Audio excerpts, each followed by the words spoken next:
Alors maintenant, on revient sur les vélos. C'est un sujet qui revient de façon récurrente parce que le manque de place à la gare se fait quand même ressentir, contrairement à ce que vous nous aviez montré une fois. Et donc la sécurisation, donc on voulait savoir qu'est-ce qu'il était envisagé de faire pour plus sécuriser ces garages à vélo et surtout aussi pour en augmenter le nombre de places. Parce que si vous arrivez un petit peu tard au niveau de la gare, il n'y a plus de place, les vélos sont obligés de se mettre le long des voitures, le long des barrières, et donc ça manque de place. Vous savez combien il y a de vélos autour de la gare? Peu importe le nombre qu'il y en a. Combien y en a-t-il? Je sais, mais je n'ai pas le chiffre. Alors, mais je vais vous dire, le problème il est simple, il y en a plus de 600. Oui, mais... Bon, attendez. Là-dessus, nous allons rapidement regarder. Je vais demander avec au service technique et à Claude Kopelansky, on va aller faire un tour et on va regarder si on peut encore en rajouter. Le problème, c'est que c'est comme la plus belle femme du monde, elle ne peut donner que ce qu'elle a. C'est bien gentil de sauter, je veux un arceau et de trépigner sur sa chaise, mais encore, il faut savoir où on les pose. Et donc, de ce côté-là, nous sommes en train d'y réfléchir et nous allons sans doute être obligés de prendre des décisions plus drastiques encore. Sur la sécurisation, c'est ce que je vous ai dit tout à l'heure, donc nous avons pris rang pour qu'il y ait près de la gare un équipement qui permettrait une meilleure sécurisation, comme il s'en fait maintenant dans un certain nombre de pôles gares.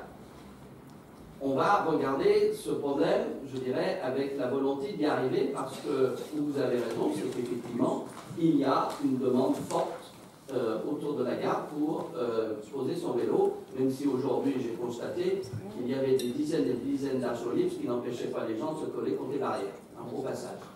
Bien. Donc, c'est en cours. J'ai demandé à Kopelansky un matin à la fraîche, on va aller faire le tour pour regarder où est-ce qu'on peut en mettre, mais il y a un moment, c'est très difficile véritablement. Alors, il y a peut-être d'autres endroits où on peut en mettre. On va regarder ça, il ne faut pas que ça soit très loin de la gare, mais peut-être y compris quelques-uns sur l'avenue Longueuil, mais de manière intelligente. Oui, ça semble impossible. Bien. Alors, il y a une question qui a été posée, mais la personne n'est pas là, moi je suis désolé. La règle, c'est quand on pose des questions, on est présent. Voilà. Alors je voudrais quand même faire une certaine remarque, parce qu'on m'a mis sous les yeux quelque chose qui m'a complètement sidéré, qui vient d'une association locale, un spécialiste depuis un certain nombre d'enfants des problèmes d'urbanisme, dans laquelle on nous accuse de vouloir construire sur l'hippodrome, de vouloir également, j'aurais été au courant d'un téléphérique qui passerait d'une rive à l'autre. Je suis désolé, mais quand on voit ces inepties, donc je tiens à démentir ce genre d'ânerie, et je le dis bon, et je le ferai savoir à l'auteur qui a fait ce genre de commentaires, mais le maire, c'est moi, envisagerait en cas de fermeture de l'hippodrome de faire réaliser aussi de la marina de Port-Maison-la-Ville. Qu'est-ce que c'est que c'est 2000 logements neufs avec 25% de logements sociaux. Des conneries. Voilà, dit brutalement. Voilà, je tenais à le dire parce que je n'admets pas ce genre de désinformations qui sont plus grotesques qu'autre chose. Bien. Vous n'avez pas reçu la question? Laquelle?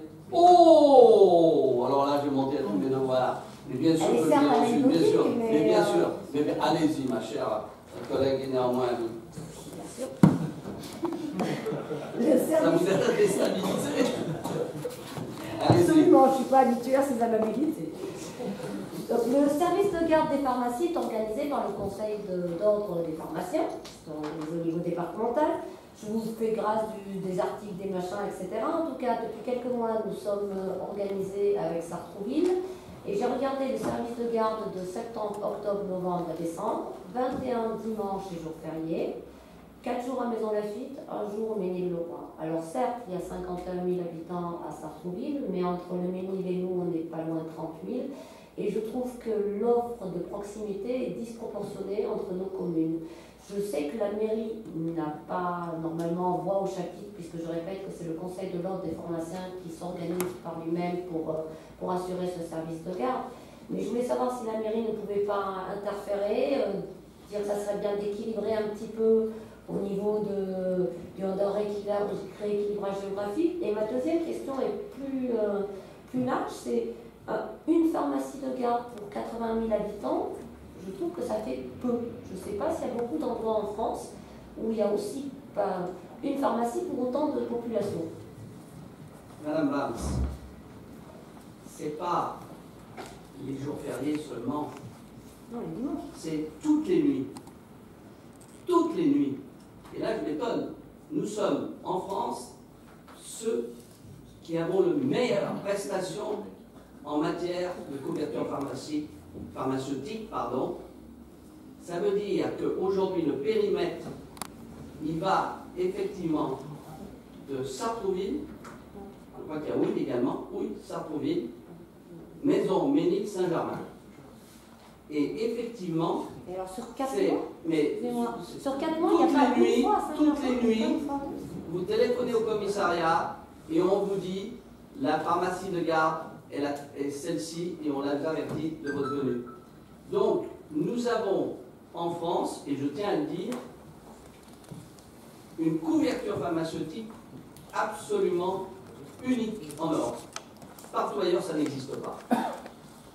Dans la campagne, effectivement, de temps en temps, si on a un prépin la nuit et qu'on doit aller à la pharmacie, on est capable, alors il faut avoir une voiture, on peut faire 30 km avant de trouver une pharmacie. Mais il y en a une d'ouverte.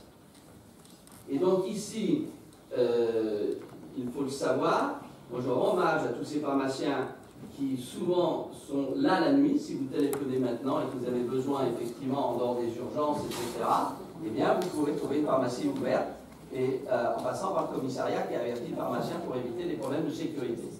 Donc ce n'est pas simplement les jours fériés ou les dimanches, c'est toutes les nuits. Toutes les nuits. Je peux vous dire, il y a des médecins dans la salle, peut-être qu'ils m'en voudront, que du côté des médecins, ce n'est pas du tout le même régime. Voilà. Donc, je comprends que de temps en temps, il faut faire quelques kilomètres pour trouver la pharmacie. Il n'en demeure pas moins qu'elle est là. Voilà. Et donc, je ne vais pas intervenir parce que c'est une affaire qui est réglée par les pharmaciens entre les conséquences. Et je crois que le préfet doit y donner sa bénédiction. Si tant est qu'un préfet peut donner la bénédiction. Tous les pharmaciens sont d'accord. Pardon ? Tous les pharmaciens sont d'accord. Enfin, je veux dire, vous pensez qu'il y a un ben, accord des pharmaciens. Ils ont l'obligation, je veux dire, ça se fait de cette manière. Et comment se fait-il que sur 4 mois, je n'ai pas vu une seule. Alors, c'est sur le site de la ville de Sartrouville, qui est une mine d'or. Vous allez trouver toutes les pharmacies de garde de septembre à décembre. Il n'y a pas une fois il n'y a pas une fois Saint-Germain, par exemple. Il y a que vraiment que Sartrouville.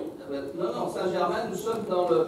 Alors, ça veut dire que pendant 4 mois, ils n'ont jamais une pharmacie de garde à Saint-Germain. Mais si, ils sont dans le système. Alors, ça veut dire qu'il y a 2 pharmacies de garde là. Non! La zone telle que je me le suis fait expliquer depuis pas mal de temps, je vérifierai un autre, ça va, je crois, de Houille, Sartrouville, Maison, Ménil, Saint-Germain-en-Laye. C'est ça la zone d'astreinte pour les pharmaciens.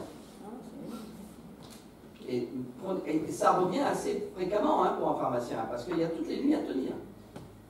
Ah bah, là, ça revient moins d'une fois sur 4 pour les pharmacies mansonnières. Une fois sur 4, je ne sais pas ce que vous voulez dire par là, pour les dimanches ou des choses comme ça, mais il y a la nuit entre-temps aussi. Bien, allez, on avance, et merci de votre question, ça permet effectivement. Alors maintenant, s'il faut, les adresses sont... Alors, oui, pour les nuits, par exemple. Où est-ce qu'on peut trouver les... Parce que sur le site de la ville, par mettez votre exemple... micro, madame. Pardon, excusez-moi. Je dois la watcher. Sur le site de la ville, on trouve les adresses du dimanche, mais je n'ai pas trouvé les adresses des nuits de Parce semaine. que c'est le commissariat qui les donne pour des raisons de sécurité. Donc ce n'est pas public, il faut appeler le commissariat. Voilà, si vous avez un pépin, vous appelez le commissariat en disant quelle est la pharmacie de garde, il vous dit, et à ce moment-là, la règle qu'ils ont reçue, mais qui n'est pas toujours respectée, c'est qu'ils appellent la pharmacie, on vous envoie quelqu'un. D'accord. Bien, allez, Philippe, à toi. Donc attribution d'une indemnité au comptable public au titre de sa mission de conseil, en application stricte des textes de 1982 et 1983. Il est donc prévu une indemnité de conseil au comptable du trésor public.